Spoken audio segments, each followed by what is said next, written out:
Once upon a time, in a bright and cheerful town, lived a little girl named Nancy. Nancy had a laugh that sounded like tinkling bells and loved to run and play all day long. But sometimes her sense of fun could be a little bit thoughtless.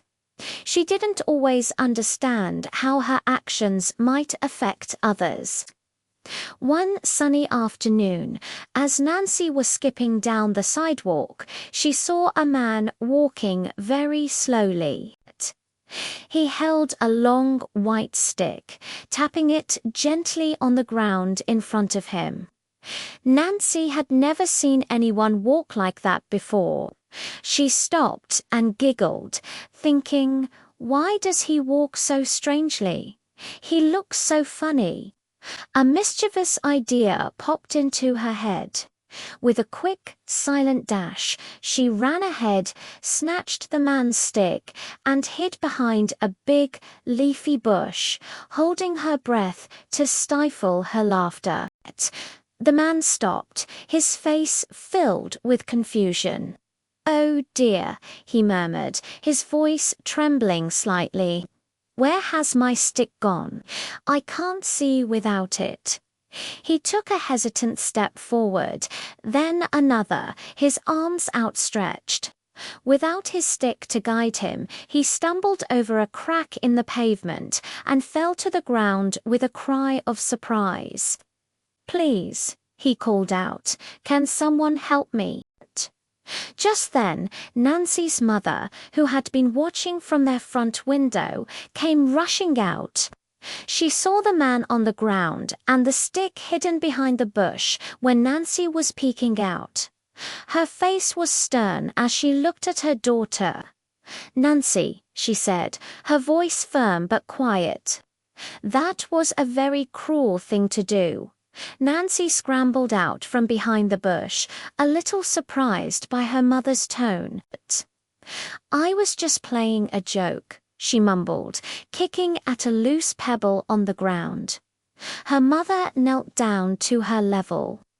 "A joke is only funny if everyone is laughing, my dear. What you did was not a joke. It was unkind."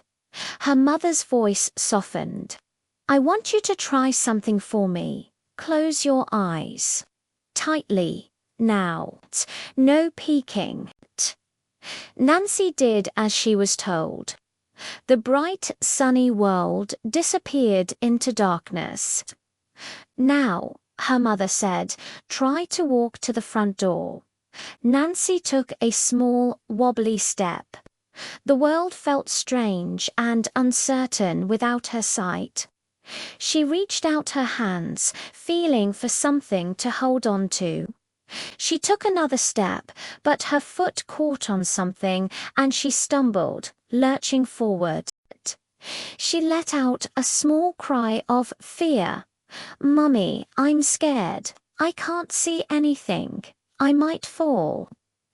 Her mother caught her hand, steadying her. "Open your eyes, Nancy." Nancy blinked, and the familiar world rushed back in. "Now," her mother said gently, "now you understand just a little of what that man feels every single moment of his life. He isn't walking funny. He is being brave and independent, even though he cannot see." A wave of shame washed over Nancy. Her cheeks turned bright red. She finally understood. The man wasn't a joke. He was a person, and she had made his difficult journey even harder. Tears welled up in her eyes. "I'm so sorry, Mummy," she whispered. "I was so wrong. I didn't think that." Her mother nodded. "I know, but now you do.